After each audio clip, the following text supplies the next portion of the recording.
Assalamualaikum warahmatullahi wabarakatuh. Semoga teman-teman semua selalu diberikan kesehatan, kelancaran dalam setiap urusan, dan dijauhkan dari segala hal yang buruk. Amin. Ya Robbal Alamin. Hari ini saya akan membagikan sebuah kisah yang penuh dengan drama dan pelajaran hidup. Cerita ini bukan hanya menyentuh hati, tapi juga membuka mata kita tentang arti ketulusan dan perjuangan. Tidak perlu berlama-lama lagi, mari kita mulai ceritanya. Setiap pagi, sebelum matahari benar-benar naik, dan sebelum karyawan kantor Alvino Corp datang dengan langkah tergesa, ada satu sosok yang sudah berdiri lebih dulu di depan pintu utama gedung itu. Sosok itu tidak pernah berubah, selalu sama setiap hari, bahkan pada hari-hari ketika hujan turun deras atau angin dingin menusuk kulit. Dia berdiri tegak, diam, seperti sedang menjaga sesuatu yang tidak bisa dilepaskannya begitu saja. Namanya Raka. Raka bukan laki-laki yang akan menarik perhatian. Dari penampilannya, pakaian yang ia kenakan selalu itu-itu saja. Kemeja kusam yang warnanya entah awalnya putih atau abu-abu, celana bahan yang ujungnya mulai tergerai, serta jaket tipis yang sudah bolong di bagian lengan. Di pundaknya tergantung sebuah tas kain tua yang warnanya memudar, seperti sudah melewati banyak musim. Tas itu tidak besar, tapi selalu tampak berat, seperti menyimpan sesuatu yang penting, sesuatu yang sudah bertahan-tahan menempel tanpa bisa ditinggalkan.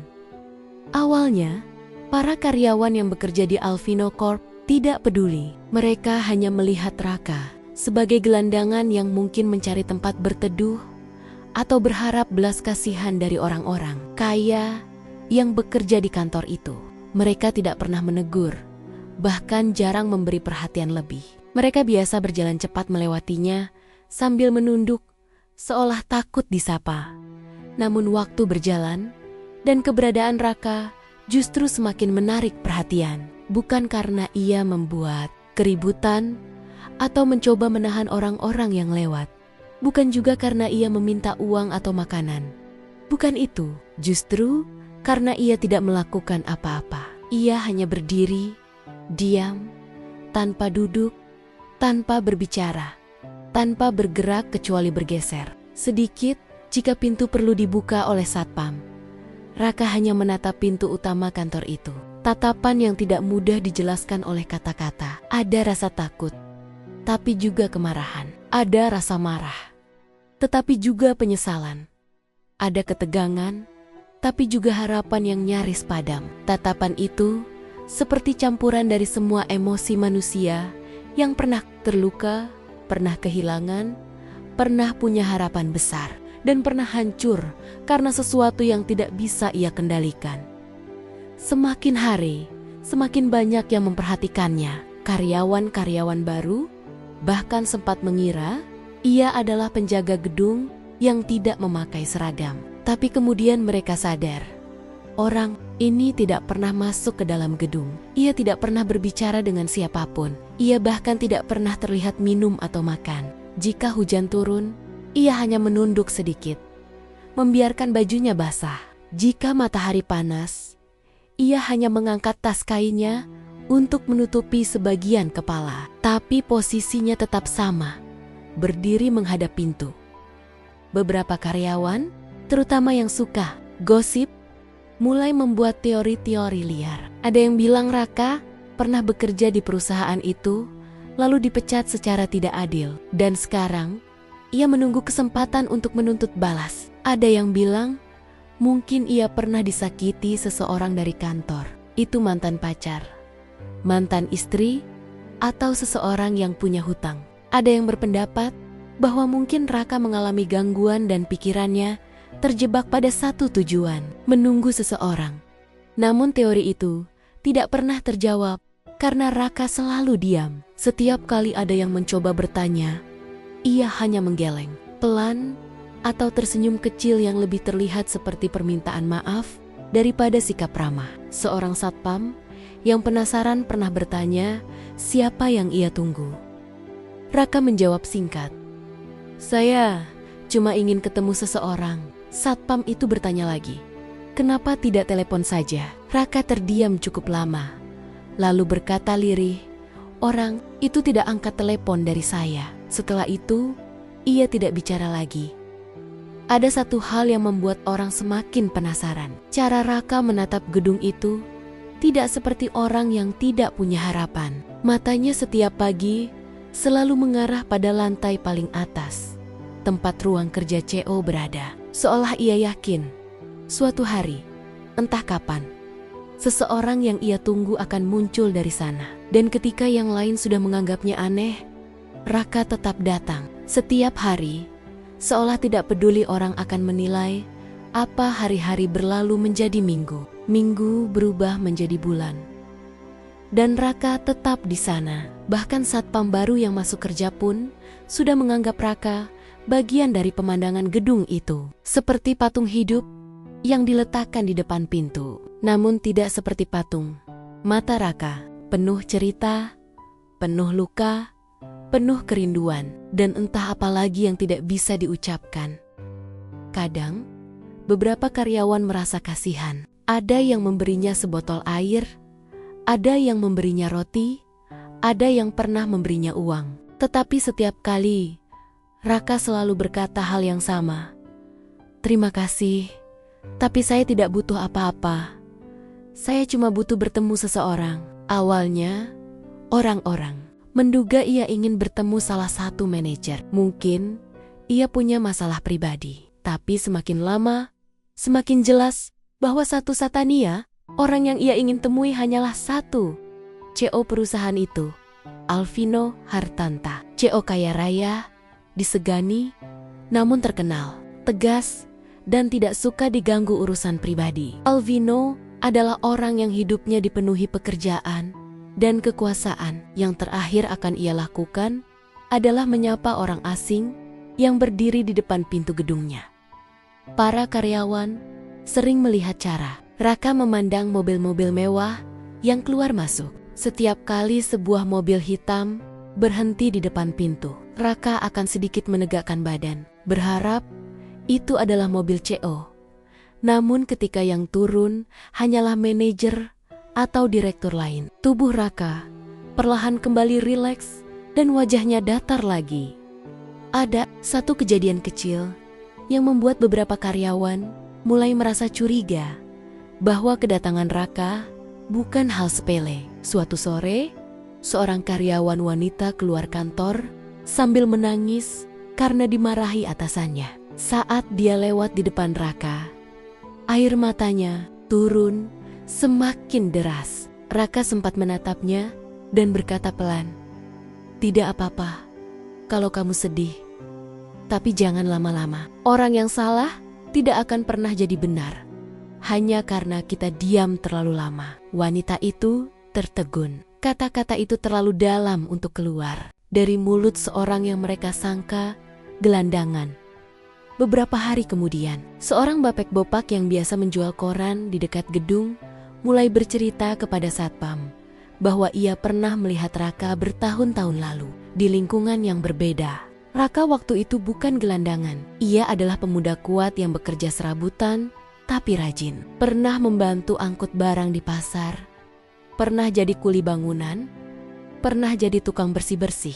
Hidupnya sederhana, tapi ia tidak pernah terlihat seperti orang yang putus harapan.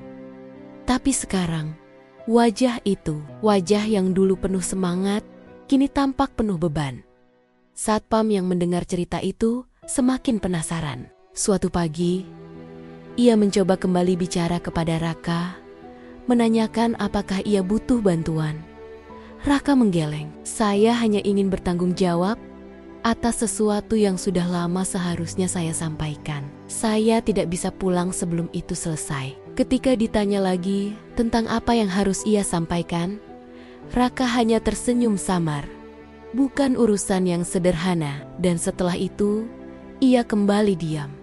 Hari semakin panas. Karyawan lain mulai memperhatikan bahwa meski Raka berkeringat, ia tidak pernah terlihat goyah. Ada kekuatan aneh yang membuatnya tetap berdiri tegak, seolah tubuhnya tidak mau menyerah pada cuaca atau waktu, karena ada tujuan yang harus ia penuhi.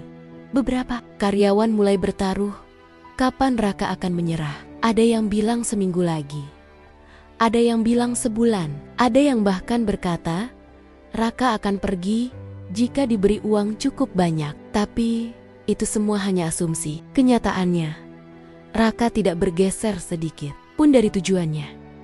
Ada satu momen di mana seseorang melihat Raka membuka tas kain tuanya sebentar. Di dalamnya terlihat beberapa benda, selembar foto lusuh yang disimpan dalam plastik bening, sepotong kain kecil, dan sebuah gelang kecil yang warnanya sudah pudar. Tidak ada yang tahu benda-benda itu apa, tapi jelas bahwa Raka menjaganya mati-matian. Setiap kali hujan, ia selalu memastikan tas itu tidak basah. Bahkan tubuhnya sendiri rela kehujanan. Pernah pada suatu malam, seorang driver ojek online melihat Raka masih berdiri di tempat yang sama. Kantor sudah tutup, lampu sudah padam, hanya satpam yang berjaga. Raka berdiri sambil menatap pintu gedung yang sudah gelap. Ketika driver itu penasaran dan bertanya, kenapa ia belum pulang? Raka hanya menjawab, saya tidak bisa tidur kalau belum melihat pintu ini tertutup rapat dan tidak ada yang keluar. Besok, saya datang lagi. Driver itu hanya mengangguk. Tidak tahu harus menanggapi bagaimana. Lama-lama, para karyawan mulai merasakan sesuatu. Ada aura sedih yang kuat di sekitar Raka. Tapi juga bukan kesedihan yang lemah, lebih seperti rasa bersalah yang dalam, rasa kehilangan yang berat, dan rasa ingin memperbaiki sesuatu yang tidak pernah berhasil ia perbaiki. Ada sesuatu di masa lalunya yang mengikatnya pada gedung itu, sesuatu yang membuatnya tidak bisa pergi begitu saja. Beberapa hari kemudian, seorang karyawan baru memberanikan diri mendekati Raka saat jam istirahat. Ia bertanya dengan sopan, Pak, boleh saya tahu kenapa Bapak selalu menunggu di sini? Raka menatapnya sebentar, lalu berkata pelan, kadang untuk menebus sebuah kesalahan, kita harus menunggu orang yang punya hak untuk mendengar penjelasan kita. Meski itu butuh waktu bertahun-tahun. Karyawan itu tidak mengerti sepenuhnya, tapi ia tahu kalimat itu bukan kalimat orang sembarangan. Hari terus berlalu, dan gedung Alvino Corp kini terasa berbeda. Karyawan tidak lagi bisa mengabaikan kehadiran Raka. Ada sesuatu yang menempel di kepala mereka setiap kali melihat pria itu berdiri diam, tidak makan, tidak meminta, tidak mengemis, hanya menunggu. Dan setiap pagi, tatapan mata Raka masih sama. Tatapan seorang pria yang membawa rahasia besar. Tatapan seseorang yang tahu bahwa pekerjaannya belum selesai. Tatapan seseorang yang menunggu momen yang mungkin akan mengubah hidupnya atau merusaknya. Tidak ada yang tahu pasti apa alasan Raka berdiri di sana. Tapi ada satu hal yang tidak bisa dibantah siapapun. Raka tidak sedang menunggu uang, belas kasihan, atau kesempatan. Ia sedang menunggu seseorang yang sangat penting. Dan ia tidak akan pergi sebelum orang itu datang. CEO kantor itu adalah Alvino Hartanta, pria kaya raya yang dikenal hampir seluruh kota. Banyak yang mengagumi kecerdasannya, ketegasannya, ketahanannya menghadapi tekanan bisnis yang berat. Namun ada juga yang merasa ia terlalu dingin, terlalu tertutup, terlalu fokus pada pekerjaannya sampai-sampai orang susah memahami apakah ia punya sisi manusiawi yang hangat seperti orang pada umumnya. Semua orang tahu satu hal, kehidupan pribadinya tidak pernah disentuh siapapun. Tidak ada media, tidak ada rekan bisnis, bahkan tidak ada karyawan tingkat tinggi yang tahu banyak mengenai keluarganya. Alvino seperti dinding tebal yang tidak bisa ditembus. Dalam dunia bisnis, ia adalah orang yang tidak pernah ragu mengambil keputusan keras. Bahkan beberapa karyawan tingkat manajemen sering merasa gemetar setiap kali dipanggil ke ruangannya. Bukan karena Alvino suka marah-marah, bukan, Justru karena ia tidak pernah marah, ia hanya menatap, mendengarkan, lalu memberi keputusan yang tidak bisa dibantah. Dalam dunia bisnis, itu hal biasa, tapi dalam urusan pribadi, itu menandakan ia memendam terlalu banyak hal. Maka, ketika seorang pria berpakaian lusuh bernama Raka terus berdiri di depan pintu utama gedung itu, diam-diam banyak orang mulai bertanya-tanya, apakah pria itu punya kaitan dengan kehidupan pribadi Alvino. Namun, karena tidak ada yang berani mengusik hal-hal yang berbau kehidupan pribadi sang cowok, gosip yang beredar pun hanya sebatas bisik-bisik tanpa bukti. Gosip di kantor menyebar bahwa mungkin pria miskin itu ingin memeras Alvino. Beberapa bahkan mengatakan bahwa mungkin Raka adalah bagian dari skandal lama yang sengaja ditutup Alvino. Ada juga yang mengatakan Raka kemungkinan besar ingin mencari masalah, seperti menuntut uang atau mengaku sebagai kerabat jauh agar bisa mendapatkan keuntungan. Semua teori itu terdengar semakin liar setiap harinya. Apalagi bila melihat betapa konsistennya Raka menunggu di depan kantor itu. Tetapi yang menarik adalah, tidak peduli apapun gosipnya, Raka tidak menunjukkan perilaku mencurigakan. Ia tidak pernah masuk ke gedung tanpa izin. Ia tidak pernah membuat keributan. Ia tidak pernah menghampiri karyawan atau meminta uang. Ia tidak pernah marah ketika diusir halus oleh security. Ia tidak pernah meninggikan suara. Ia hanya terus berulang mengatakan bahwa ia ingin bertemu Pak Alvino sebentar saja. Suatu kali, seorang security baru yang belum mengenal situasi itu mencoba bersikap keras. Ia mendekati Raka dengan nada sedikit kasar, mengira pria lusuh itu pengganggu yang harus disingkirkan. "Pak, ini area kantor, tidak boleh berdiri di sini terus. Kalau tidak ada keperluan jelas, saya harus minta Bapak pergi," katanya sambil menepuk tas pinggang seragamnya yang berisi alat komunikasi. Raka terkejut, tapi tidak tersinggung. Ia menunduk, lalu menjawab pelan, "Saya mengerti, Pak. Tapi saya butuh bertemu Pak Alvino. Hanya itu, tidak akan lama. Hanya sebentar saja." Security itu mengerutkan kening. "Bapak ada janji?" Raka menggeleng. "Tidak, kalau begitu, Bapak tidak bisa menunggu di sini." Raka mengangguk pelan. Ia mengangkat tas kainnya sedikit dan berkata, "Saya tidak berniat menyusahkan Bapak. Pak, saya cuma ingin menyampaikan sesuatu yang sangat penting. Tolong, jangan halangi saya. Saya tidak akan masuk. Saya hanya menunggu. Kalau Pak Alvino keluar, saya akan bicara sebentar." Hanya itu. Security itu menatap Raka lebih lama. Ada sesuatu dalam cara bicara Raka yang membuatnya sulit untuk benar-benar mengusir pria itu. Bukan karena takut, tapi lebih seperti rasa iba. Raka tampak bukan tipe orang yang menciptakan masalah. Ia malah terlihat seperti seseorang yang sudah lelah dengan hidup, tapi tetap memaksakan diri untuk menjalani sesuatu yang berat, hanya karena harus. Akhirnya, security itu membiarkannya, namun tetap memberi peringatan. "Baiklah, tapi jangan melakukan hal-hal mencurigakan. Saya awasi." Raka mengangguk lagi. "Terima kasih, Pak. Saya tidak akan macam-macam." Setelah insiden itu, para security lain mulai memahami situasi. Mereka menyadari bahwa tidak ada gunanya mencoba mengusir Raka. Bahkan ketika mereka mengancam akan memanggil polisi, Raka tidak pernah bereaksi defensif. Ia hanya akan menjawab, "Kalau memang harus begitu, silakan. Tapi saya tidak melakukan apa-apa." Respons itu justru membuat para security jadi tidak tega. Akhirnya, semakin hari mereka membiarkannya berdiri di sana selama ia tidak membuat keributan. Namun yang mereka tidak tahu adalah bahwa Raka tidak sekadar berdiri di situ untuk menunggu Alvino lewat. Setiap hari, tepat pada pukul 9 pagi, 12 siang, dan 5 sore, Raka selalu mengangkat wajahnya dan memandang ke lantai paling atas gedung itu. Lantai itu adalah lantai yang terkenal paling mewah, paling sunyi, dan paling dijaga. Semua orang tahu, itulah lantai tempat ruang kerja Xiao berada.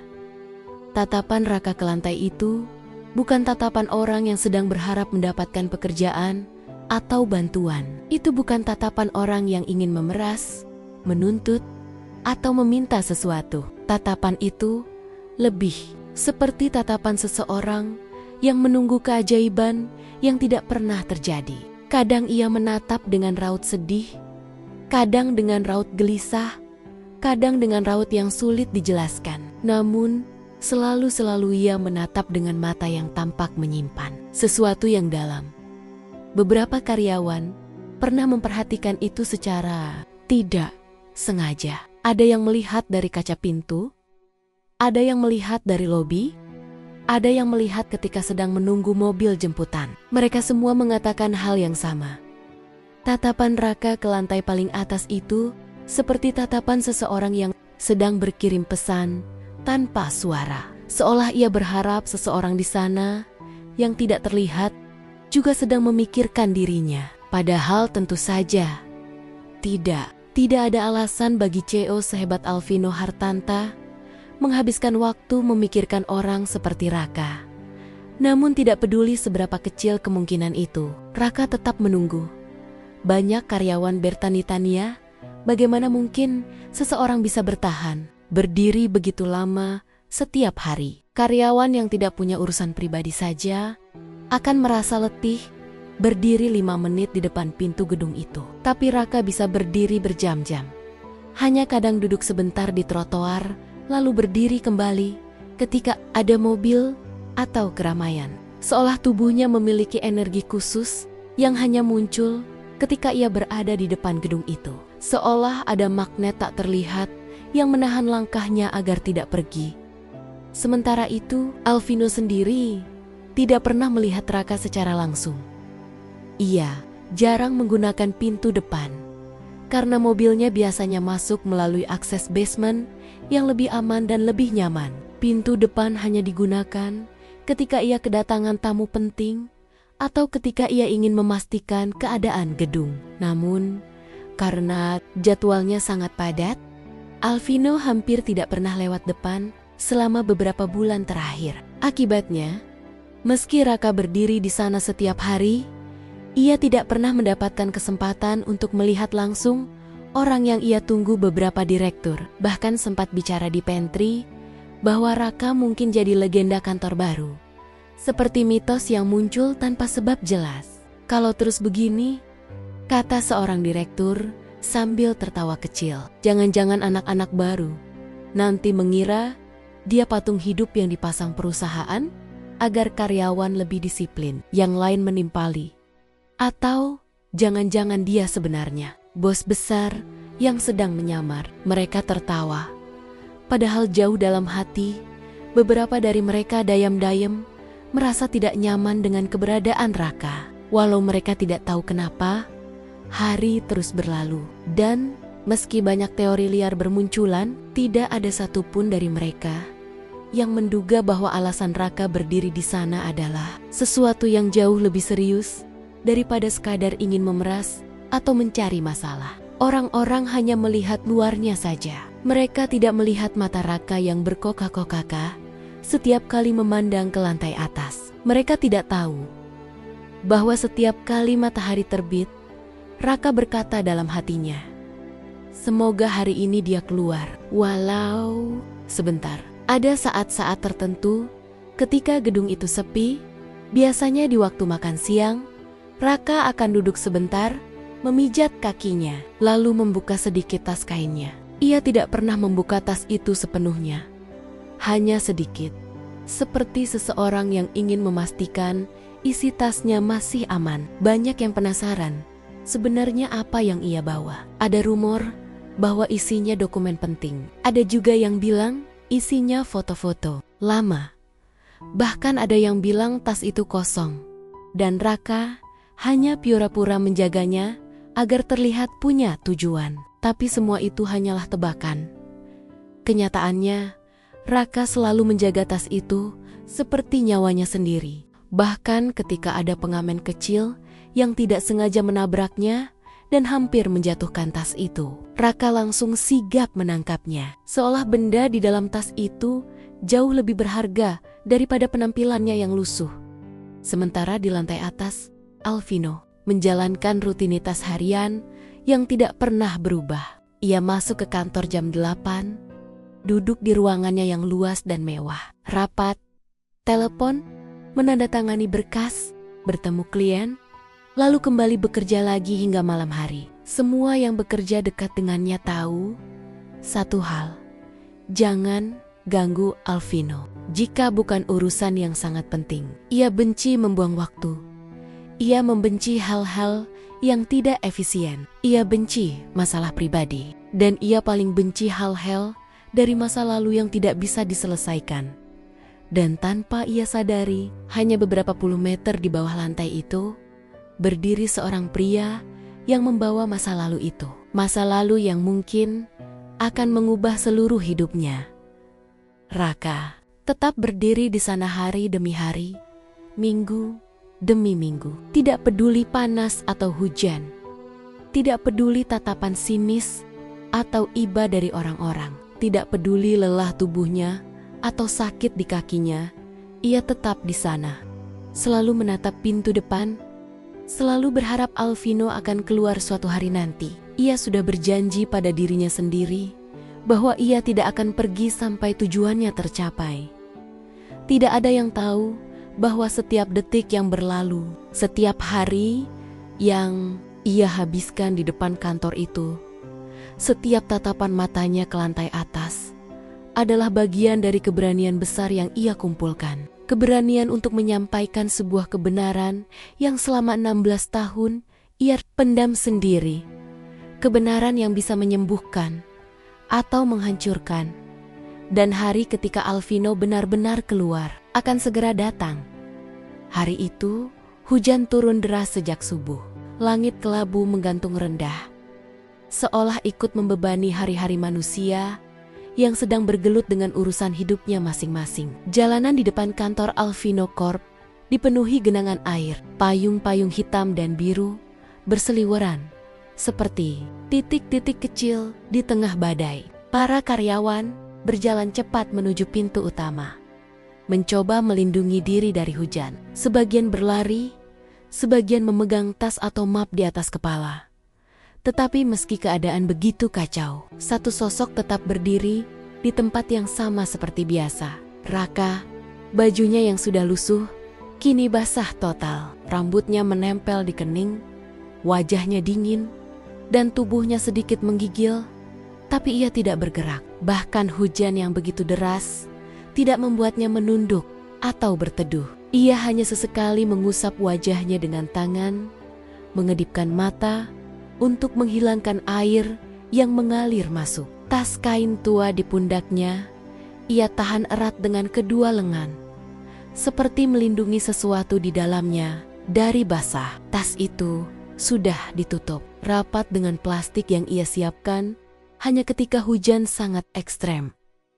Beberapa karyawan yang lewat memandangnya dengan campuran iba dan penasaran. Ada yang membetulkan payung dan membisik ke temannya, "Kok dia masih di sini? Hujan begini loh." Temannya hanya mengangkat bahu, tidak punya jawaban. Orang-orang sudah terbiasa melihat Raka berdiri di sana setiap hari. Tapi hari itu, entah kenapa, semuanya terasa berbeda. Mungkin karena hujan, mungkin karena suasana, mungkin karena firasat aneh yang sulit dijelaskan. Raka sendiri bisa merasakan sesuatu yang berbeda sejak pagi. Hatinya gelisah, udara terasa lebih dingin dari biasanya. Bukan hanya karena hujan, tetapi karena firasat yang membuatnya sulit bernapas. Semalaman ia tidak tidur, hanya duduk di bawah atap kecil sebuah kios kosong sambil memandangi gedung tinggi Alvino Corp. Dari kejauhan, ia tahu sesuatu akan terjadi hari itu. Ia tidak tahu apa, tapi ia merasa siap atau mungkin sebenarnya tidak siap sama sekali, hanya tidak punya pilihan. Saat jarum jam di ponsel para karyawan menunjukkan pukul 8 lewat sedikit, Gerbang samping gedung dibuka. Suara mesin mobil mewah yang memasuki area depan gedung langsung menarik perhatian. Sebuah mobil hitam panjang dan mengkilap melaju pelan di bawah hujan. Bannya membelah genangan air dan menciptakan cipratan kecil di kiri kanan. Karyawan yang sedang berjalan langsung memperlambat langkah. Satpam yang sedang berjaga spontan berdiri, lebih tegap. Mereka semua tahu mobil itu milik siapa. Meskipun Alvino biasanya tidak pernah masuk melalui pintu depan, hari itu mobilnya terlihat berhenti di area yang tidak biasa. Raka yang sejak tadi memandangi hujan tiba-tiba menegakkan tubuh. Jantungnya langsung berdebar kencang, bukan karena dingin, tapi karena rasa tegang yang tiba-tiba melonjak naik. Ia tahu mobil itu. Ia sudah melihatnya beberapa kali dari jauh ketika mobil itu keluar dari basement. Tapi hari ini mobil itu berhenti tepat di depan pintu utama. Jangan bilang, bisiknya lirih pada dirinya sendiri. Beberapa karyawan berbisik kaget, sebagian menahan napas. Sebagian bahkan buru-buru menghidupkan kamera ponsel seolah ingin menangkap momen langka itu. Mereka semua tahu Alvino hampir tidak pernah turun dari mobil langsung di depan gedung. Kalaupun ia datang, ia selalu masuk lewat basement demi menghindari gangguan. Tapi hari itu berbeda. Pintu mobil terbuka perlahan. Seorang supir berseragam hitam memegang payung besar. Dari dalam mobil, sepatu kulit hitam menginjak genangan air kecil. Lalu muncullah Alvino Hartanta dengan jas mahal berwarna gelap, rambut tersisir rapi, dan wajah tanpa ekspresi yang biasanya membuat orang segan bicara. Alvino melangkah keluar dari mobil. Suara hujan seperti mereda sesaat, seolah dunia menghentikan napasnya untuk melihat kehadiran pria itu. Begitu ia berdiri tegak, semua orang refleks menunduk hormat atau pura-pura sibuk agar tidak menatap langsung. Raka terpaku, matanya membesar sedikit. Dadanya terasa sangat sesak. Tangannya yang memegang tas kain mulai gemetar, bukan karena dingin, tapi karena adrenalin. Ini bukan mimpi, bukan hal yang ia bayangkan. Alvino benar-benar ada di depannya. Hanya beberapa langkah dari tempat ia berdiri selama berbulan-bulan. Itu alasan ia berada di sana setiap hari. Pemilik masa lalu itu, pemilik kebenaran yang selama 16 tahun ia simpan sendiri. Ketika mata Alvino menyapu area depan gedung untuk memastikan situasi aman, pandangannya jatuh pada satu sosok-sosok yang berdiri di tengah hujan tanpa payung, tanpa gerakan, tanpa ekspresi yang bisa ditebak. Raka, Alvino memandangnya dengan tatapan dingin yang membuat udara terasa semakin membeku. "Kamu siapa dan kenapa setiap hari berdiri di sini?" tanyanya tanpa basa-basi. Suaranya jelas, tegas, tanpa emosi. Kata-katanya menusuk seperti pisau, bukan karena keras, tapi karena terlalu lugas. Semua karyawan di sekitar mereka langsung berhenti bergerak. Ada yang memegang map dan membeku, ada yang melongo, ada juga yang menutup mulut karena syok. Satpam langsung merapat, siap berjaga, seolah Raka bisa melakukan sesuatu yang tidak terduga. Raka menelan ludah, suaranya tercekat di tenggorokan. Dadanya naik turun cepat, tapi matanya tidak bergeser sedikit pun dari wajah Alvino. Raka mencoba bicara, tapi suaranya hampir tidak keluar. Ia menguatkan diri, menarik napas panjang, meski tenggorokannya terasa seperti terbakar. "Nama saya Raka, Pak." Alvino menatapnya seperti menatap masalah baru yang datang di waktu yang salah. "Dan kenapa kamu berdiri di sini setiap hari? Apa maumu?" Raka menunduk sebentar. Ia tahu ini adalah momen yang sudah ia tunggu lama. Jauh di lubuk hatinya, ia berharap momen ini berjalan lembut. Tapi tentu saja, dunia tidak sebaik itu. Ia tahu kata-katanya akan terasa aneh di telinga Alvino. Ia tahu CU itu tidak akan percaya begitu saja. Ia bahkan tahu kemungkinan besar dirinya akan dianggap pemeras, penipu, atau pengganggu. Tapi ia harus bicara. Ia mendongakkan kepala kembali. Matanya basah oleh hujan. Tapi ada tekad yang sangat kuat di sana. Saya cuma ingin bertemu. Bapak, hanya sebentar. Ucapannya lirih, tapi jelas. Saya sudah menunggu lama sekali. Hujan menetes dari ujung dagu Raka ke tanah. Suaranya sedikit bergetar, tapi ia tidak mundur. Alvino tidak tampak terpengaruh. Untuk apa? Untuk bicara soal sesuatu yang penting. Jawab Raka, mencoba menjaga suaranya tetap stabil, meski jantungnya seperti ingin melompat keluar. Alvino menyipitkan mata sedikit. Penting untuk siapa? Untuk saya atau untuk kamu? Tanyanya datar. Raka ingin menjawab, tapi bibirnya terasa kaku. Sementara itu, beberapa karyawan di belakang semakin menahan napas. Mereka tidak pernah melihat Alvino bicara sepanjang itu kepada orang asing. Biasanya, ia hanya memerintahkan satpam untuk mengusir atau menangani. Tapi kali ini, entah kenapa, ia memilih bicara langsung. Satpam yang sudah lama mengenal Raka pun angkat bicara. Pak, dia tidak berbahaya. Dia di sini setiap hari. Tidak pernah buat masalah. Alvino tidak menoleh sedikit pun pada satpam. Saya tidak bilang dia berbahaya. Ia kembali memandang Raka tajam. Saya hanya ingin tahu alasannya. Raka menelan ludah lagi. Tangannya semakin gemetar, tapi ia mengangguk. Meski bibirnya bergetar ketika bicara. Saya menunggu Bapak, karena saya harus memberitahu sesuatu yang sudah lama seharusnya saya sampaikan. Angin kencang bertiup, membuat jas Alvino sedikit berkibar. Hujan semakin deras, tetapi tidak ada dari mereka yang bergerak. Semua terpaku. Apa itu? Tanya Alvino, mulai kehilangan kesabaran. Kalau kamu butuh uang, bilang saja. Kalau butuh pekerjaan, kamu bisa daftar lewat jalur yang benar. Tapi berdiri di depan kantor seperti ini berbulan-bulan, itu tidak normal. Raka menggeleng cepat. Bukan itu, Pak. Saya tidak butuh uang. Saya tidak mau pekerjaan. Saya cuma mau Bapak tahu sesuatu yang selama ini. Suaranya hilang lagi. Ia memejamkan mata sebentar untuk menenangkan diri. Tas kain di tangannya ia pegang lebih erat, seolah benda di dalamnya memberinya kekuatan. Ketika ia membuka mata kembali, ia berani menatap langsung mata Alvino. Tatapannya penuh beban, penuh luka, penuh perjalanan panjang yang tidak ada satupun dari mereka yang menyaksikan sebelumnya sesuatu tentang masa lalu Bapak. Lanjutnya perlahan.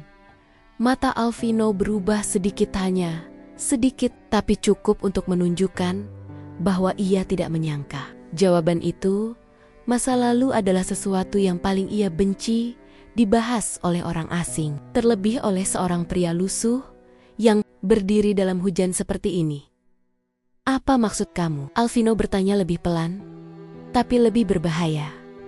Raka membuka mulut, namun tidak ada kata-kata yang keluar. Semua karyawan menahan napas. Hujan menetes dari atap ke tanah, seperti irama yang semakin cepat. Inilah momen yang ditunggu sejak lama. Momen yang selama berbulan-bulan hanya berputar di kepala Raka. Momen yang ia bayangkan ribuan kali dalam tidur. Gelisahnya, ia tahu setelah hari ini tidak akan ada yang sama lagi. Di depan pintu kantor itu, di bawah hujan deras dan tatapan puluhan orang, Raka akhirnya bersiap mengatakan apa yang seharusnya ia katakan 16 tahun lalu. Tetapi sebelum kata-kata itu keluar, sesuatu terjadi di pintu gedung. Dan semua orang menoleh. Raka berdiri dengan kedua tangan, masih memegang foto lusuh itu. Hujan yang turun sejak pagi membuat foto tersebut tampak semakin tua. Karena ada beberapa bagian yang mulai melengkung akibat lembab. Security yang semula tegang mulai sedikit menurunkan kewaspadaan. Tapi mereka tetap berada di sisi kiri dan kanan Raka dengan tubuh siap bergerak jika CO memberi instruksi. Para karyawan yang menonton dari belakang pintu kaca kantor mulai saling berbisik. Meski mereka berusaha menahannya karena takut kedengaran oleh Sang Cho, namun Alvino hampir tidak mendengar apapun. Tatapannya terkunci pada foto bayi itu. Napasnya sedikit tersengal, bukan karena lelah, tapi karena perasaan yang mendadak menyerang tanpa persiapan. Ia merasa jantungnya berdegup lebih keras, seolah tubuhnya sendiri sedang memberi peringatan bahwa foto itu bukan foto biasa. Tapi Alvino tetap berusaha mempertahankan sikap tegasnya. Sebagai seorang CEO yang terbiasa mengendalikan situasi, ia tidak ingin terlihat goyah. Apalagi hanya karena seorang pria berpakaian kumal yang berdiri di tengah hujan membawa foto yang entah dari mana datangnya. "Apa maksudmu menunjukkan foto itu?" tanya Alvino. Suaranya berat dan dingin. "Kalau ini trik buat memeras saya, kamu salah orang." Nada suaranya menusuk, tapi Raka tidak mundur. Bahkan, ia justru maju setengah langkah, membuat security refleks menghalangi. Raka mengangkat kedua tangan sedikit sebagai isyarat bahwa ia tidak berniat buruk. "Saya nggak mau uang Bapak," ulangnya lagi. Bahkan lebih tegas dari sebelumnya. "Tolong dengarkan saya sebentar saja. Ini penting. Sangat penting." Hujan 2543 yang turun makin deras membuat suara percikan air terdengar jelas di sekitar mereka. Sampai-sampai beberapa karyawan di dalam membenarkan posisi kaca agar lebih jelas melihat apa yang sedang terjadi. Beberapa dari mereka tampak menutup mulut, sadar bahwa situasi ini bisa berubah menjadi keributan besar kapan saja. Alvino mengerutkan keningnya. Ia menatap foto itu lebih lama, lalu menatap wajah Raka. Ada sesuatu yang aneh. Ada ketakutan di mata Raka, tapi juga ada keberanian. Dan yang paling membingungkan, ada rasa bersalah yang sangat dalam. "Kamu dapat foto ini dari mana?" tanya Alvino sambil menyipitkan mata. "Dan kenapa kamu pikir saya harus peduli?" Raka menggigit bibir, lalu melihat ke kanan dan kiri. "Bapak, boleh kita bicara di tempat yang lebih tenang? Saya nggak nyaman ngomong di sini. Banyak orang, dan ini bukan hal yang seharusnya didengar sembarang orang." Alvino menilai ekspresi Raka selama beberapa detik. Ia tidak mendapatkan kesan bahwa pria itu berbohong, tapi ia masih harus berhati-hati dalam hidupnya. Ia sudah terlalu sering didatangi orang yang mencari keuntungan dengan membawa cerita aneh-aneh. "Apapun yang ingin kamu bilang saja di sini," jawab Alvino keras. "Saya tidak punya waktu bermain teka-teki." Raka menundukkan kepala sebentar, menghela napas panjang, lalu mendongak lagi. Air hujan menetes dari rambutnya ke pipi, seolah bercampur dengan sesuatu yang mungkin saja merupakan air mata yang ia tahan. "Bapak lihat gelang nama di foto itu?" tanya Raka. Alvino mengambil foto itu dari tangan Raka tanpa bertanya. Tangannya sedikit gemetar, namun berhasil ia kendalikan. Ia memfokuskan mata pada gelang kecil di pergelangan tangan bayi dalam foto. Gelang itu putih dengan huruf-huruf yang dulunya mungkin jelas, namun kini sudah pudar. Tulisan Ali, gumam Alvino, berusaha membaca. Raka mengangguk pelan. Namanya waktu itu Alicia, putri Bapak, yang hilang waktu umur 1 tahun. Detik itu juga, seperti ada petir yang menyambar tepat di atas kepala Alvino, meski hujan deras tanpa kilat. Para karyawan di belakang kaca terbelalak. Security langsung menatap CEO dengan bingung, menunggu instruksi. Alvino membeku. Bahkan, air hujan yang mengenai jas mahalnya tidak ia rasakan. Kata-kata Raka terasa menghantam dadanya lebih kuat dari apapun yang pernah ia alami. Sudah 17 tahun, ia menyimpan luka kehilangan itu. Luka yang ia jarang buka karena terlalu menyakitkan. Luka yang hanya ia bagi kepada satu orang, mantan istrinya, yang kini sudah lama tidak ada dalam hidupnya. Alvino memaksa dirinya kembali sadar. "Kamu bicara apa? Anak saya hilang karena penculikan. Kasusnya tidak pernah tuntas. Polisi tidak pernah menemukan apapun. Betul, jawab Raka. Karena yang menculik bukan penculik biasa. Yang membuat anak itu hilang adalah ibunya sendiri. Kalimat itu sontak membuat beberapa karyawan memekik pelan dari dalam. Meski mereka berusaha menutup mulut karena takut terdengar. Security menatap satu sama lain, bingung apa yang sebenarnya sedang terjadi. Alvino menatap Raka dengan tatapan paling tajam yang pernah ia berikan kepada siapapun. Kamu menuduh mantan istri saya? Kamu tahu apa yang kamu katakan? Raka mengangguk. Saya tahu, makanya saya berdiri di depan kantor ini setiap hari, berharap bisa ketemu sama Bapak langsung. Karena saya tahu, kalau saya ngomong lewat telepon atau kirim pesan, pasti Bapak anggap saya orang gila atau pemeras. Alvino meremas foto di tangannya sampai kertasnya hampir kusut. Jelaskan. Sekarang juga. Dan jangan bohong. Raka menelan ludah, bibirnya gemetar. Saya nggak akan bohong. Bapak boleh cek apapun yang saya bilang nanti. Tapi saya mohon, jangan potong omongan saya dulu. Para security menoleh pada Alvino, menunggu tanda apakah mereka harus membawa pria itu pergi atau membiarkannya bicara. Tapi Alvino hanya mengangguk kecil, menandakan bahwa ia ingin mendengar hingga tuntas.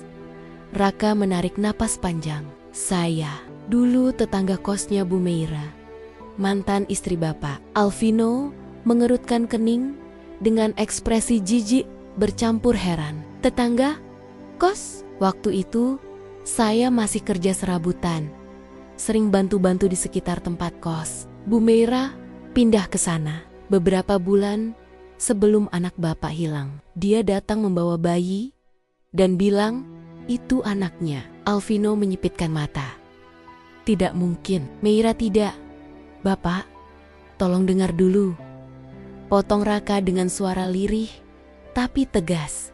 Alvino terdiam meski wajahnya penuh kemarahan yang ditahan. Awalnya saya percaya bayi itu anaknya. Lanjut, Raka. Sampai suatu malam, saya dengar bayi itu nangis terus-terusan dan Bu Meira kelihatan sangat bingung. Dia bukan tipe ibu yang, mengerti cara ngurus bayi. Ada momen di mana saya lihat dia tampak stres parah. Tapi waktu saya tanya, kenapa? Dia cuma bilang, ini semua salah suamiku. Raka mengusap wajahnya yang basah oleh hujan. Beberapa minggu setelah itu, Bu Meira pergi.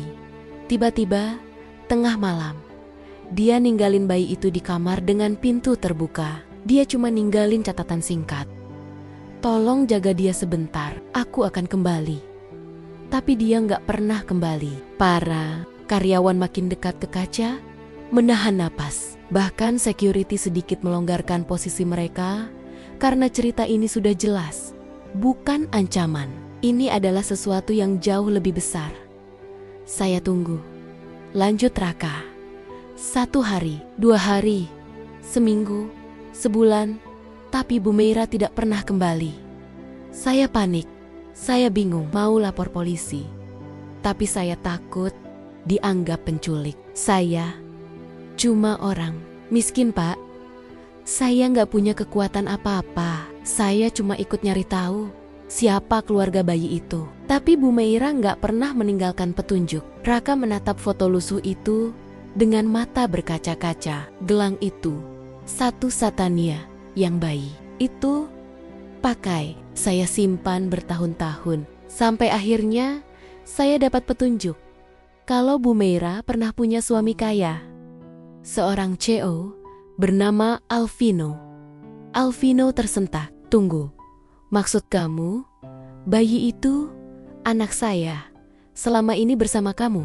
Raka mengangguk pelan, namun pasti. Iya Pak, dia tumbuh besar sama saya. Saya rawat, saya besarkan sebisa saya. Saya kasih makan, kasih tempat tinggal, kasih sayang sebisanya seorang pria miskin seperti saya. Namanya saya ganti, biar tidak mencolok. dan sekarang dia sudah umur 17 tahun. Alvino memejamkan mata. Ia merasakan seluruh dunia berputar. Selama ini ia hidup dengan keyakinan bahwa anaknya diculik seseorang dengan motif uang. Ia menghabiskan jutaan rupiah untuk mencari. Bahkan setelah polisi menghentikan kasusnya, ia menuduh berbagai orang. Ia sempat menyalahkan dirinya sendiri, dan ia menciptakan dinding di sekeliling emosinya agar tidak terus-menerus hancur. Dan kini, seorang pria miskin datang membawa kabar bahwa anaknya tidak pernah benar-benar menghilang, tapi ditinggalkan oleh ibunya dan dibesarkan oleh seseorang yang bahkan tidak punya hubungan darah. Kenapa? Suara Alvino serak. Kenapa kamu baru muncul sekarang? Raka mengusap mata, entah menghapus air hujan atau air mata. Karena saya tunggu Bu Meira mungkin kembali. Saya juga takut kalau Bapak salah paham. Takut kalau Bapak pikir saya menculik anak Bapak. Saya nggak punya uang buat pengacara. Nggak punya siapa-siapa. Saya cuma punya keberanian, dan itu pun baru terkumpul beberapa bulan terakhir. Ada jeda lama. Hujan masih turun, tapi suara percikannya tak lagi menenangkan. Semua orang menunggu respon Alvino. Akhirnya, Alvino membuka mata. Sorotnya tidak lagi setajam tadi, namun berkaca-kaca. Meski ia berusaha keras menyembunyikannya, getaran di suaranya tidak bisa ia kendalikan. Kamu bawa anak itu sekarang? Raka menggeleng pelan.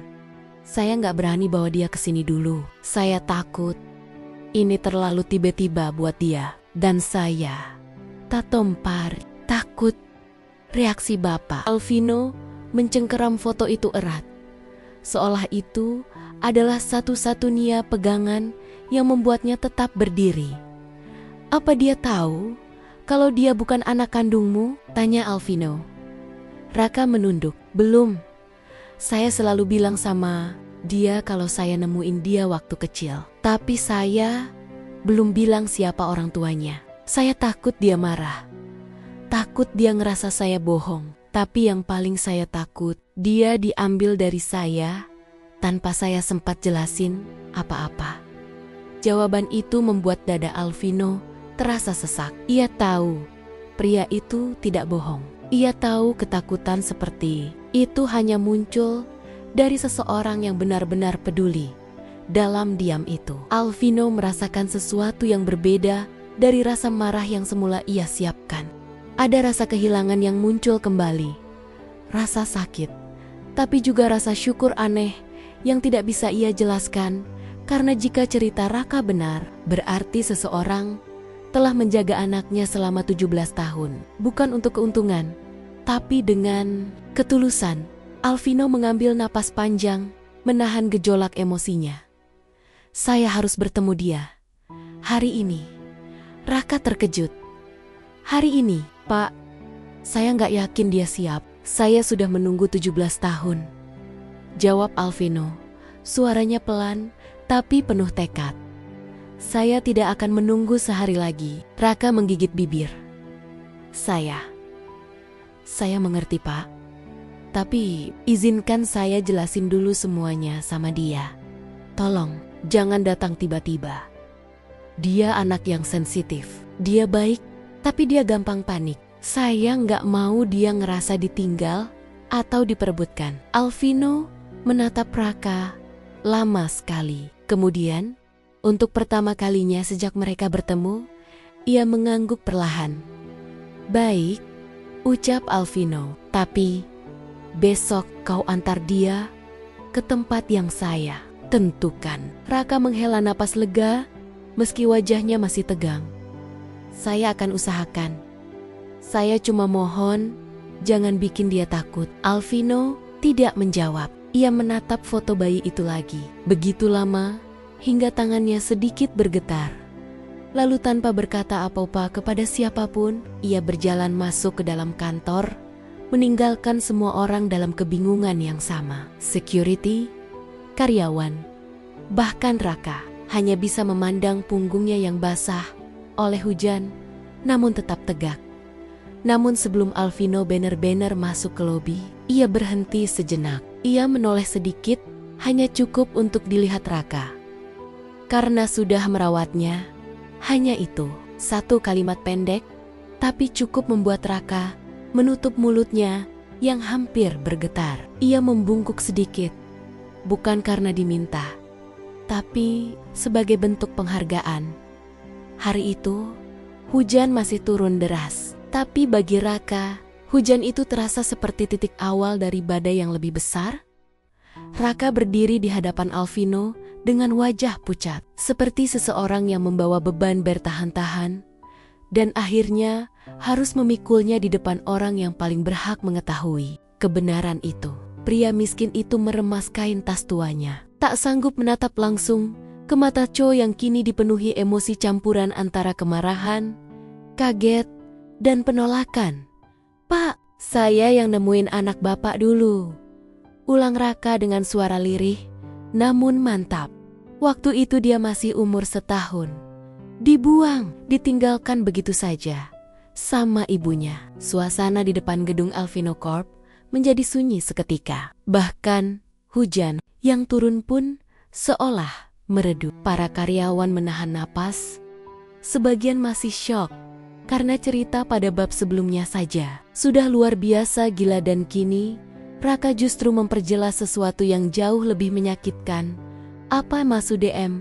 Suara Alvino meledak, meninggi, dan bergetar. "Itu mustahil, anak saya hilang karena diculik." Polisi menyimpulkan itu murni kriminal. Bukan dibuang." Nada suaranya pecah di akhir kalimat. Beberapa security langsung menegang, siap berjaga kalau situasi tiba-tiba berubah menjadi agresif. Namun mereka tahu, kemarahan Alvino bukan ditujukan kepada Raka semata, melainkan kepada kenyataan yang sangat kejam untuk diterima oleh seorang ayah. Raka menunduk dalam. "Maaf Pak, tapi itu yang saya lihat sendiri. Ibunya sendiri yang naruh anak itu di gang belakang rumah sakit. Saya cuma kebetulan lewat. Saya lihat dia kayak panik, dan setelah dia pergi, saya nemuin bayi yang lagi nangis kenceng. Sendirian. Alvino menggeleng keras, seperti seseorang yang mencoba mengusir mimpi buruk. "Tidak mungkin, Meira. Dia mencintai anak itu." Suaranya semakin melemah ketika ia menyebut nama mantan istrinya. "Kami sama-sama mencintainya." Raka mengangkat wajahnya perlahan. "Saya nggak tahu apa yang Bapak percaya dulu, tapi saya tahu apa yang saya lihat dengan mata kepala saya sendiri waktu itu." Dia melihat kiri kanan, lalu menaruh bayi itu di dekat tumpukan kardus. Setelah itu, dia pergi buru-buru, seolah takut ada yang lihat. Alvino hampir kehilangan keseimbangan. Security refleks bergerak, tapi ia mengangkat tangan, menyuruh mereka mundur. Ia ingin tetap berdiri sendiri, meski tubuhnya goyah. Kamu bohong," gumam Alvino. Namun getaran pada suaranya menunjukkan ia lebih sedang meyakinkan dirinya sendiri daripada menuduh Raka. "Saya nggak punya alasan buat bohong, Pak," jawab Raka pelan. "Kalau saya mau uang, saya tinggal lapor polisi sejak dulu. Atau saya bisa minta kompensasi. Tapi saya nggak lakukan itu. Saya cuma rawat anak itu karena saya nggak tega." Raka kemudian membuka tas kain tuanya pelan-pelan. Semua mata tertuju padanya. Security bersikap waspada, namun mereka ingat bahwa Raka tidak pernah menunjukkan tanda agresif. Dari dalam tas itu, Raka mengeluarkan sebuah benda kecil yang dibungkus kain lembut. Ia mengulurkan benda itu dengan kedua tangan, seperti menawarkan sesuatu yang sangat suci. Alvino menatapnya dengan ragu, namun akhirnya ia mengambil benda itu saat kain pembungkus terbuka. Sebuah gelang kecil bayi muncul di telapak tangannya. Warnanya sudah kusam, tapi tulisan pudar yang tertoreh di sana tetap terlihat jelas. Meski samar, ALIS, ya, tubuh Alvino serasa disambar petir. Semua suara hilang, semua keributan di sekitarnya lenyap. Hanya gelang itu Hanya benda kecil itu, gelang yang dipakaikan oleh perawat pada hari kelahiran putrinya. Gelang yang ia lihat untuk terakhir kalinya sebelum bayi itu menghilang. Gelang yang mengingatkannya pada harapan masa depan yang sempat ia bangun bersama keluarga kecilnya. Dan sekarang, gelang itu kembali ke tangannya oleh seorang pria miskin yang bahkan tidak ia kenal. Alvino menggenggam gelang itu erat, nyaris meremasnya. Napasnya tersengal. Sekilas ia terlihat seperti seseorang yang ingin berteriak karena amarah, menangis karena kehilangan, dan memukul sesuatu karena frustrasi. Tapi semua emosi itu saling bertabrakan, membuatnya hanya bisa berdiri terpaku. "Kamu," suara Alvino serak, hampir tak terdengar. "Kamu lihat sendiri, dia membuang anak saya." Raka menelan ludah. "Iya Pak, kenapa? Kenapa kamu gak langsung ke saya waktu itu?" Raka memeluk tasnya, seperti mencari kekuatan. "Pak, saya cuma pemulung waktu itu. Saya gak punya identitas yang kuat, gak punya keberanian. Keberanian, saya takut polisi nyangka saya penculik, karena saya yang nemuin. Saya gak bisa jelasin apa-apa. Saya cuma bawa bayi itu pulang dan rawat sebisanya. Saya pikir saya bakal ketemu cara buat kembalikan anak itu ke orang tuanya." Alvino menatapnya tajam. 17 tahun? 17 tahun? Kamu butuh waktu buat cari cara?" Raka meremas tasnya, menahan gemetar. "Saya selalu berusaha, Pak. Tapi setiap kali saya mau datang ke kantor Bapak, saya selalu mundur. Saya takut dipenjara. Saya takut anak itu diambil paksa dari saya tanpa penjelasan. Saya takut dia benci saya karena saya nggak bilang dari awal." Raka berhenti sebentar, matanya memerah. "Dan saya juga takut kalau Bapak mungkin nggak mau repot lagi cari anak itu. Takut kalau Bapak udah punya hidup baru, keluarga baru, sehingga kedatangan saya cuma dianggap gangguan." Alvino mengatupkan rahang dengan kuat. "Kamu pikir saya melupakan anak saya?" "Tidak, Pak." Suara Raka melemah. "Justru itu alasan saya akhirnya datang. Karena dari jauh saya lihat, Bapak tidak pernah benar-benar berhenti mencari. Berita pencarian itu, saya baca semuanya. Saya tahu Bapak tidak menyerah. Itu yang bikin saya yakin. Sekarang waktunya saya bicara." Alvino menyentuh dahinya, memijitnya, seperti mencoba mengusir rasa sakit yang tiba-tiba muncul. Raut wajahnya dipenuhi pergulatan batin, antara percaya dan menolak, antara lega dan hancur, antara ingin memeluk lelaki di depannya karena telah menyelamatkan anaknya, dan ingin menamparnya karena menyembunyikannya begitu lama. Tapi lebih dari itu semua, ada satu pertanyaan besar yang menyelimuti pikiran Alvino. Kenapa dia, kenapa Meira melakukan itu? Tanya Alvino dengan suara yang hampir pecah. Dia bukan tipe ibu yang akan meninggalkan anaknya. Dia cinta anak itu. Raka menggeleng pelan. "Saya nggak tahu banyak soal itu, Pak. Tapi satu yang saya lihat, waktu dia naruh bayi itu, dia terlihat ketakutan. Bukan seperti orang jahat, lebih seperti orang yang dikejar sesuatu." "Cage, kejar apa?" tanya Alvino. Bingung. "Saya nggak tahu, tapi dia bilang sesuatu." Sebelum kabur, Alvino mendongak cepat. Apa yang dia bilang? Dia bilang, "Maafkan aku. Aku nggak punya pilihan." Kalimat itu membuat kaki Alvino hampir goyah. Security kembali maju separuh langkah. Tapi ia mengangkat tangan, memerintahkan agar mereka tidak ikut campur. Raka menunduk. "Saya pikir dia punya alasan sendiri. Alasan yang mungkin Bapak belum tahu sampai sekarang." Beberapa karyawan di dalam lobi menutup mulut mereka, menahan napas panjang. Mereka seperti sedang menyaksikan bagian paling menyayat hati dari sebuah film. Namun ini nyata, sangat nyata.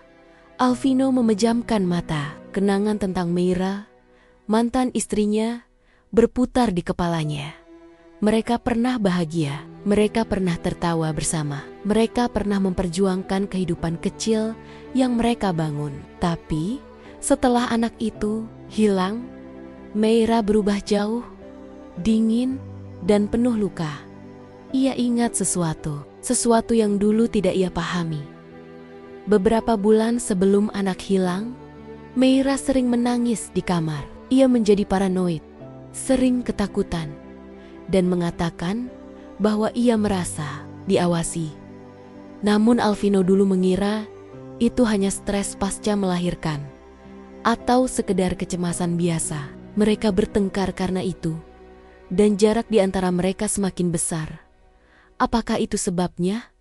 Apakah Meira merasa terancam? Apakah ada seseorang yang membuatnya ketakutan sampai ia merasa membuang anak adalah satu-satunya cara menyelamatkannya? Belum sempat Alvino berpikir lebih jauh, Raka berkata pelan, "Pak, saya ngerti kalau Bapak marah. Kalau Bapak mau saya di penjara, juga saya siap.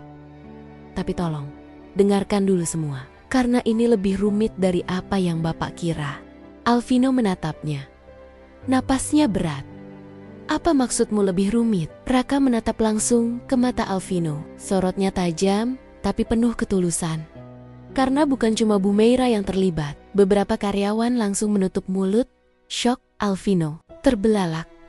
"Apa maksudmu?" Raka menggigit bibir bawahnya, seperti ragu harus melanjutkan atau tidak. "Pak, ada orang lain waktu itu. Orang yang menunggu di seberang gang. Tapi pergi terburu-buru begitu saya muncul." "Siapa?" tanya Alvino. Nadanya tegang. "Saya nggak tahu persis. Tapi saya ingat dia pakai jas mahal. Dan dia bilang sesuatu ke Bu Meira sebelum pergi." Alvino mendekat selangkah, tubuhnya tegang. "Bilang apa?" "Dia bilang, kita nggak bisa simpan dia lagi. Kamu tahu konsekuensinya." Alvino membeku, darahnya seperti berhenti mengalir. Raka menatapnya dengan penuh penyesalan. "Saya pikir itu cuma pertengkaran pasangan. Tapi kalau dipikir sekarang, itu kayak ancaman." Alvino merasa seluruh dunia runtuh. Ia mencoba mengingat siapa saja yang dekat dengan mereka waktu itu. Siapa yang berkeliaran di sekitar rumah sakit. Siapa yang mungkin punya kepentingan. Siapa yang mungkin ingin anak itu hilang. Namun sebelum pikirannya selesai merangkai potongan-potongan itu, Raka berkata lagi, "Dan orang itu, saya pernah lihat lagi." Alvino menatap tajam. "Di mana? Di kantor ini?" "Pak." Raka menelan ludah. Beberapa bulan lalu, semua karyawan yang mengintip langsung saling pandang dengan ekspresi syok. Security ikut menegang. Alvino terhenti. Tubuhnya kaku. Suaranya rendah dan dingin. "Siapa orang itu?" Raka menghela napas. "Sampai sekarang, saya nggak tahu namanya. Tapi saya tahu wajahnya. Dan saya yakin dia masih dekat dengan Bapak." Alvino merasa napasnya hilang. Ada seseorang di lingkarannya yang terlibat dalam hilangnya anaknya. Seseorang yang mungkin selama ini ia percaya. Dan kini rahasia yang terkubur selama lebih dari 16 tahun mulai terkuak perlahan. Namun itu baru permulaan. Karena yang menunggu di bab berikutnya akan jauh lebih mengguncang. Hujan mulai mereda. Tapi ketegangan di depan kantor Alvino Corp justru semakin menebal. Langit yang kelabu seakan menambah berat suasana, membuat semua orang yang menyaksikan adegan itu terdiam, tanpa tahu harus bernafas atau tidak. Raka berdiri kaku, sementara Alvino tampak hampir kehilangan keseimbangan emosinya. Tidak ada satu pun yang berani bersuara. Bahkan suara mobil yang lewat di jalan raya pun terasa jauh. "Saya rawat anak itu, Pak." Suara Raka pecah untuk pertama kalinya sejak tadi. Tangan kasarnya menggenggam erat kain tas lusuhnya, seolah itu satu-satunya benda yang menahannya untuk tidak roboh. Selayaknya anak saya sendiri. Sekarang, umurnya 17 tahun. Beberapa karyawan yang menonton dari balik kaca mulai menutup mulut mereka, menahan air mata. Mereka tidak mengenal anak itu. Tapi cara Raka mengucapkannya penuh kasih. Kehilangan, dan kecemasan membuat semua hati yang menyaksikan ikut terenyuh. Alvino memandang Raka dengan sorot yang sulit dijelaskan. Ada kemarahan yang perlahan padam. Ada luka lama yang kembali menganga. Ada kebingungan yang menumpuk. Tapi ada juga rasa hancur. Hancur karena menyadari bahwa seseorang yang bukan ayah kandung justru telah memberikan cinta yang begitu besar kepada anaknya sendiri.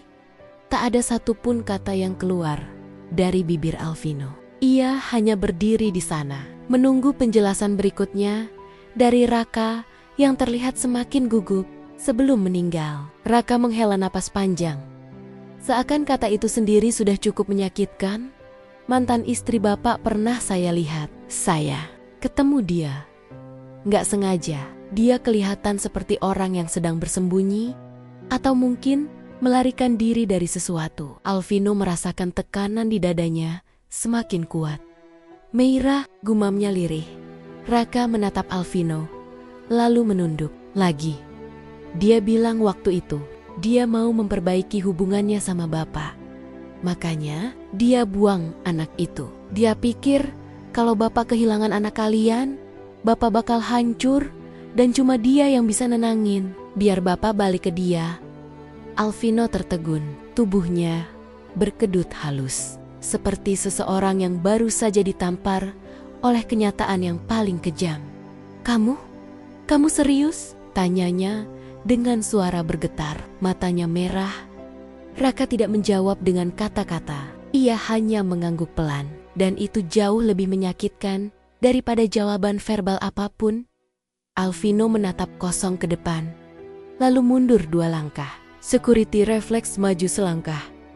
Takut ia jatuh, tapi ia mengangkat tangan tanpa melihat dia tidak ingin disentuh oleh siapapun. Ia butuh ruang untuk memahami kenyataan itu. Rasanya seperti seluruh dunia runtuh sekaligus menghimpitnya.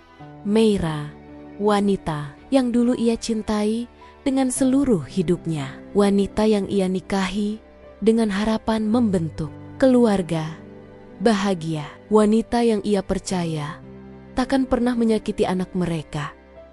Tapi kenyataannya, Raka menelan ludah sebelum melanjutkan. Dia bilang, dia terlalu depresi, terlalu takut bapak ninggalin dia. Dia kira dengan bikin bapak kehilangan anak, bapak bakal bergantung sama dia lagi. Dia pikir itu satu-satunya cara buat benerin hubungan kalian. Alvino hampir tidak bisa bernafas. Kata-kata itu menusuk jantungnya. Tidak, Meira. Dia tidak mungkin, bisiknya. Meski tidak ada lagi kekuatan dalam suaranya. Maaf, Pak, ucap Raka dengan suara gemetar. Tapi itu yang dia bilang sama saya. Dia nyesel, tapi itu terlambat. Para karyawan mulai menitikkan air mata. Mereka tidak pernah membayangkan cerita di balik pria miskin yang berdiri setiap hari di pintu kantor itu begitu rumit dan menyayat hati. Raka mengusap wajahnya yang bercampur antara air hujan dan air mata. Setelah dia ngomong begitu, dia pergi. Hari berikutnya, saya dengar kabar dia meninggal. Saya nggak tahu apakah itu karena sakit, kecelakaan, atau alasan lain. Yang jelas, waktu itu saya cuma bisa jaga anak itu. Saya janji sama diri sendiri, saya nggak bakal biarin dia ngerasa dibuang lagi. Alvino memejamkan mata, menahan air mata yang hampir tumpah. Ia menunduk, membiarkan hujan tipis mengenai wajahnya. Raka melanjutkan dengan suara makin lirih, namun penuh keteguhan. Anak itu hidup, Pak. Dia tumbuh jadi anak yang baik. Dia nggak pernah tahu siapa orang tuanya. Dia cuma tahu saya nemuin dia. Tapi dia nggak pernah tahu kenapa dia bisa ada di sana. Dia cuma tahu saya sayang sama dia. Raka menghela napas panjang, lalu menahan suaranya yang pecah. Dan dia selama ini manggil saya ayah. Kalimat itu menusuk begitu dalam hingga beberapa karyawan langsung menutup wajah mereka. Bahkan security yang biasanya dingin, ikut tampak tergetar. Alvino akhirnya mengangkat wajahnya, menatap Raka dengan mata basah. "Dia manggil kamu ayah?" Raka tersenyum kecil yang penuh rasa sakit. "Iya, Pak. Dari kecil sampai sekarang, dia tumbuh dengan panggilan itu. Dia selalu bilang, saya ayah terbaik yang dia punya. Padahal saya cuma orang yang kebetulan lewat malam itu." Alvino menatap gelang bayi yang ia pegang. Matanya memerah. "Kamu bukan cuma orang yang lewat," ucapnya lirih. "Kamu menyelamatkan hidupnya." Raka langsung menunduk, tidak sanggup menatap Alvino lebih lama. "Saya cuma berusaha, Pak. Saya nggak sempurna. Hidup saya susah. Tapi saya pastikan dia makan, sekolah, tidak merasa sendirian. Saya berusaha jadi tempat dia pulang." Hujan tipis kembali turun, seperti menyapu sisa-sisa tensi yang menempel pada suasana selama ini. Kata Raka lagi, "Setiap malam saya takut suatu hari semuanya hilang. Takut kalau orang tuanya datang tiba-tiba dan saya harus melepaskan dia. Tapi sekaligus saya berharap Bapak datang supaya dia tahu asalnya, supaya dia punya masa depan lebih baik." Alvino menatapnya dengan campuran kagum dan nyeri. "Kenapa kamu tidak lari dari kota ini? Kamu bisa saja menjauh agar tidak ditemukan." Raka menggeleng. "Karena saya bukan penculik, Pak. Saya cuma orang yang sayang sama dia. Saya ingin dia punya kesempatan menemukan kebenaran. Biar bagaimanapun, darah yang mengalir di tubuhnya tetap darah Bapak. Dia berhak tahu siapa ayah kandungnya." Untuk pertama kalinya sejak mereka berbicara, Alvino maju satu langkah mendekat. Tatapannya tidak lagi penuh curiga atau marah, melainkan penuh rasa bersalah dan haru. "Terima kasih," ucap Alvino lirih. "Walaupun saya belum tahu bagaimana mengucapkannya dengan benar. Tapi terima kasih karena sudah merawat anak saya.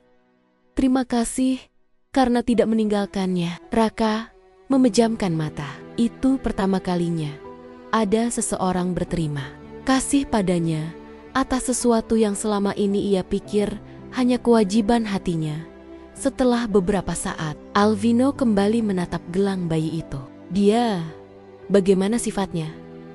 Raka tersenyum samar. "Dia anak baik, Pak. Kadang keras kepala, tapi hatinya lembut. Dia gampang cemas kalau saya pulang telat. Dia selalu jagain saya, meskipun saya yang seharusnya jagain dia. Dia pintar, tapi rendah hati.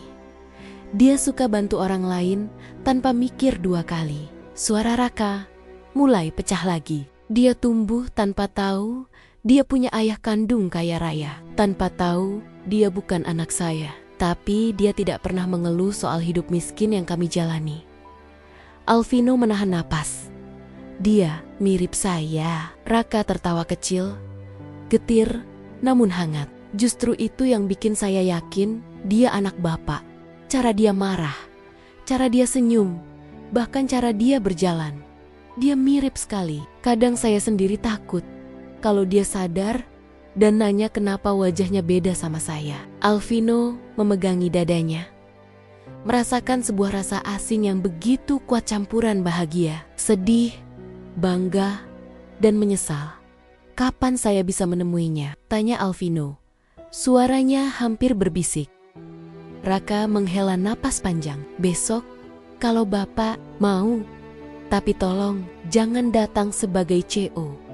Jangan datang sebagai orang kaya. Datanglah sebagai ayah yang siap menghadapi kenyataan bahwa anak itu sudah punya ikatan dengan orang lain." Alvino menatap Raka, mata berkaca-kaca. "Saya siap. Apapun yang terjadi, saya siap." Raka akhirnya menatap Sieco itu dengan kejujuran yang sama besarnya dengan luka di hatinya. "Dan tolong, Pak, kalau nanti Bapak mau ambil hak asuh, saya mohon beri saya kesempatan untuk tetap ada di hidupnya. Meskipun bukan sebagai ayah, setidaknya sebagai orang yang pernah menolongnya untuk pertama kalinya sepanjang hidupnya." Alvino Hartanta mengangguk dengan penuh kerendahan hati, kepada seorang pria miskin. "Kamu akan selalu punya tempat," ucap Alvino. "Selalu." Raka menutup mulutnya, menahan emosi yang membanjir. Para karyawan yang melihat dari dalam kantor mulai mengusap wajah mereka. Tidak mampu menahan air mata. Di bawah langit mendung itu, dua pria yang tak pernah bertemu sebelumnya sama-sama hancur oleh kebenaran yang akhirnya terungkap. Dua pria yang saling terhubung oleh seorang anak yang mereka cintai dengan cara berbeda dan jauh di suatu tempat. Seorang anak 17 tahun masih belum tahu bahwa hidupnya akan berubah selamanya dalam waktu kurang dari 24 jam. Beberapa hari setelah kejadian besar di depan kantor itu, suasana Alvino Corp terasa berbeda. Biasanya setiap pagi hanya terdengar suara mesin fingerprint, langkah sepatu para karyawan, dan percakapan kecil yang membahas pekerjaan. Namun, hari itu, hampir semua orang seperti tidak fokus bekerja. Mereka menunggu sesuatu. Atau lebih tepatnya, seseorang. Raka sudah menghubungi Pak Security bahwa ia akan datang bersama remaja yang selama ini dirahasiakannya. Dan kabar itu menyebar begitu cepat ke seluruh lantai kantor. Ada yang menunggu dengan harapan, ada yang menahan napas antara percaya dan tidak percaya bahwa mereka sedang menjadi saksi sebuah takdir yang tidak biasa. Ketika jam menunjukkan pukul 9 pagi. Gerbang depan kantor perlahan terbuka. Raka masuk dengan langkah yang tampak berat. Di sampingnya, seorang remaja laki-laki berjalan pelan, memegang tali tas ransel lusuh yang tampak sudah bertahan-tahan dipakai. Anak itu tidak tampak seperti remaja kota atau anak orang kaya. Rambutnya rapi tapi sederhana. Bajunya bersih tapi tidak mahal. Wajahnya lembut dan tenang, namun ada satu hal yang membuat semua karyawan langsung berbisik pelan. Tatapannya dalam, tajam, dan tegas. Persis seperti tatapan Alvino Hartanta saat sedang memimpin rapat. Mirip banget kayak fotokopian Pak Alvino waktu muda. Ya ampun, ini beneran anaknya? Bisik-bisik kecil itu terdengar dari segala arah. Namun Raka tidak berhenti. Ia hanya mengarahkan anak itu ke resepsionis. "Mbak, kami diminta langsung ke ruang Seco," katanya sopan. Resepsionis yang biasanya jutek tiba-tiba berubah kaku dan gugup. "Iya Pak, silakan ke lift khusus. Sudah diizinkan, lantai paling atas." Raka menunduk sebagai tanda terima kasih, lalu mengajak remaja itu masuk lift. Di dalam lift, keduanya berdiri diam beberapa saat. Raka memperhatikan anak itu dari ekor matanya. "Kamu siap?" tanya Raka perlahan. Remaja itu mengangguk pelan, meski ada ketegangan di raut wajahnya. "Ayah Raka, aku takut sebenarnya," katanya dengan suara lirih. Raka tersenyum kecil, berusaha menenangkan. "Wajar takut, ayah juga deg-degan kok. Tapi kamu gak sendirian." Remaja itu terdiam sesaat, sebelum akhirnya berkata, "Pak CO itu beneran ayah kandungku kan?" Pertanyaan sederhana yang terasa seperti menekan tombol di dalam hati Raka. "Ya," jawab Raka akhirnya. "Dia ayah kandungmu dan kamu berhak tahu itu." Lift berhenti dengan suara ting pelan, pintu terbuka, dan lantai paling atas lantai, tempat dunia bisnis kelas atas, berputar membentang luas di hadapan mereka. Karpet tebal, dinding kaca bening, dan beberapa staf eksekutif menghentikan aktivitas mereka untuk memperhatikan. Beberapa bahkan berdiri dari kursinya, menatap dengan ekspresi yang sulit dijelaskan antara iba, kagum, dan terkejut. Ketika sampai di depan pintu kantor CO, Raka sempat menarik napas panjang. Ia mengetuk pintu 3 kali. Tidak butuh waktu lama. Suara berat yang familiar itu terdengar dari dalam. "Masuk." Raka membuka pintu pelan-pelan dan masuk bersama remaja itu. Alvino sedang berdiri di dekat jendela besar, menatap kota dari lantai ke-30. Ketika ia menoleh dan melihat mereka, Tubuhnya seperti membeku sesaat. Wajahnya tampak tegang, tapi juga dipenuhi perasaan yang sulit didefinisikan antara penyesalan, rindu, dan rasa bersalah yang bertahan-tahan terkubur. Remaja itu berdiri di depan pintu. Tampak gugup, tapi berusaha kuat. "Nama saya Dara," katanya sangat pelan. Hampir seperti bisikan. Suasana ruangan tiba-tiba hening, seolah seluruh gedung ikut menahan napas. Alvino memalingkan wajahnya dari jendela dan perlahan berjalan mendekat. Ia menghentikan langkahnya tepat 1 meter di depan remaja itu. Lalu ia menatap mata anak itu tanpa mengedip, seolah sedang mencari serpihan masa lalu yang pernah hilang begitu saja. "Dara," ucap Alvino dengan suara serak, seakan nama itu sendiri punya berat ratusan kilogram. Remaja itu menatap balik dengan tatapan yang sama lembutnya dengan tatapan Raka, namun garis wajahnya sepenuhnya milik Alvino. Butuh waktu hampir 1 menit sebelum sesuatu yang mengejutkan terjadi. Tiba-tiba Alvino berlutut. Bukan duduk, bukan menunduk, tapi benar-benar berlutut tepat di hadapan remaja itu. Seorang sico kaya raya, pemimpin ribuan karyawan, sosok tinggi yang selalu terlihat kuat dan tidak tersentuh, kini berlutut dengan kedua tangan menahan lantai. "Ayah, minta maaf," suaranya pecah. "Ayah terlambat menemukan kamu." Remaja itu tampak terkejut luar biasa. Ia menatap Raka, seakan meminta penjelasan. Raka sendiri terlihat menahan air mata di sudut ruangan, kedua tangannya mengepal kuat. "Ayah Raka, aku harus ngapain?" tanya remaja itu pelan. Raka menggeleng lembut. "Dengarkan hati kamu sendiri." Remaja itu menunduk, menatap Alvino yang masih berlutut di depannya. Dengan sangat hati-hati, ia melangkah mendekat 1 langkah kecil, lalu 1 langkah lagi. Sampai akhirnya, ia berdiri tepat di depan Alvino. "Berdirilah, Pak," katanya pelan sekali. "Ayah seharusnya nggak berlutut begitu." Alvino mengangkat kepala, matanya merah tapi penuh kehangatan dan rasa bersalah yang menggunung. "Kamu nggak perlu panggil aku Pak. Kamu boleh panggil aku apapun yang kamu mau." Remaja itu terdiam lama sebelum akhirnya berkata, "Kalau aku panggil Ayah, boleh?" Tubuh Alvino seperti tersentak pelan. Ia bangkit perlahan, dan saat berdiri sejajar dengan remaja itu, ia langsung meraih bahunya. "Tentu boleh," jawabnya.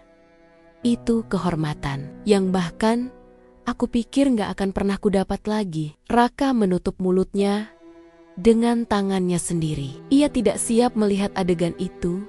Meski ia tahu hari itu akan datang, tetap saja sulit membayangkannya. Remaja itu tersenyum tipis. "Tapi kalau begitu, aku punya 2 ayah." Alvino menoleh ke arah Raka. Tatapan yang dulu tegang dan curiga kini berubah penuh rasa terima kasih dan pengakuan. "Raka bukan cuma menyelamatkan kamu," kata Alvino. Suaranya mantap. "Dia nyelamatin aku juga." Raka menunduk, wajahnya memerah. Remaja itu menatap keduanya bergantian. "Apa? Aku boleh tetap tinggal sama ayah Raka? Maksudku, dia yang ngerawat aku dari kecil.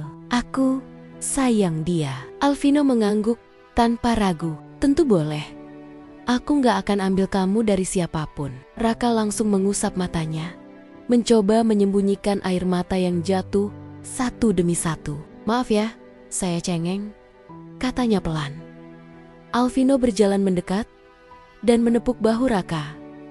"Kamu bukan cengeng, kamu manusia yang punya hati. Sesuatu yang dulu sempat hilang dari hidupku." Suasana hening sejenak. Tapi bukan hening yang canggung, justru hening penuh perasaan. Seolah ruangan itu diselimuti perasaan lega setelah beban puluhan tahun akhirnya terangkat. Beberapa menit kemudian, Alvino mengajak mereka duduk di sofa panjang. Untuk pertama kalinya dalam hidupnya, ia terlihat seperti bukan Cheo yang kaku, melainkan seorang ayah yang baru saja menemukan bagian hidupnya yang hilang. menceritakan semuanya. Dari awal, kata Alvino dengan suara lebih tenang. Raka mulai bercerita tentang hari ketika ia menemukan bayi itu di gang rumah sakit. Bagaimana ia merawatnya dengan segala keterbatasan. Bagaimana ia bekerja serabutan demi memberi makan bayi itu. Bagaimana ia menyembunyikan gelang identitas itu, berharap suatu hari bisa menyerahkannya langsung ke Alvino bukan untuk memeras. Tapi karena menurutnya Alvino berhak tahu bahwa darah dagingnya masih hidup.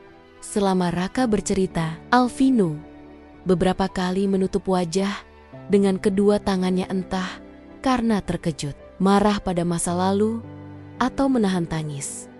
Remaja itu hanya duduk di antara mereka, memperhatikan, menyerap tiap kata, seolah sedang membaca buku kehidupannya sendiri yang baru pertama kali ia lihat.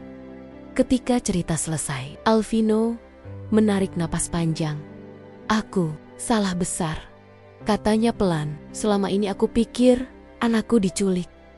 Aku habiskan bertahun-tahun menyalahkan diriku sendiri, menyalahkan keadaan, menyalahkan siapa saja." Padahal ia menggeleng, wajahnya menegang. "Aku bahkan gak tahu kalau dia dibuang." Raka menatapnya hati-hati. "Saya gak punya bukti rekaman atau saksi lain, Pak. Tapi saya gak bohong. Saya lihat sendiri." "Aku percaya kamu," jawab Alvino cepat, tanpa keraguan sedikit pun. Remaja itu memperhatikan keduanya, lalu berkata, "Ayah Raka." "Ayah." "Alvino, sekarang aku harus gimana? Aku masih bingung semua ini." Alvino tersenyum lembut, senyum langka yang jarang muncul, bahkan di hadapan direksi perusahaan. "Nggak perlu buru-buru. Kita jalani pelan-pelan. Yang penting sekarang, kamu tahu kamu nggak sendirian." Raka menambahkan, "Dan kamu nggak harus ninggalin hidup kamu yang sekarang. Kamu tetap anak saya. Tapi kamu juga anak beliau." Remaja itu memegang tangan kedua ayahnya, tangan Alvino yang halus dan kuat, dan tangan Raka yang kasar karena kerja keras bertahun-tahun. "Kalau gitu, mulai hari ini aku mau belajar kenal kalian berdua," katanya lirih. "Soalnya aku nggak mau kehilangan salah satu dari kalian." Raka tersenyum kecil. Alvino mengangguk, lalu berkata, "Dan aku nggak mau lagi ada yang hilang."